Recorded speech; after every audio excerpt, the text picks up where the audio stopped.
Rajendranagar మైలార్దేవపల్లిలో Shri Vighneshwara youth association ఆధ్వర్యంలో Vinayaka నిమజ్జనంలో Rajendranagar MLA Prakash Goud, senior నాయకుడు తాటిపాముల రాముగౌడ్ పాల్గొన్నారు.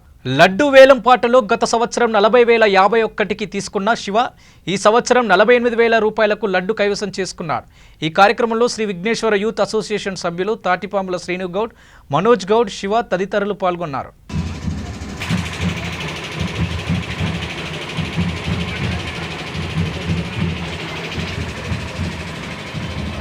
Let's go.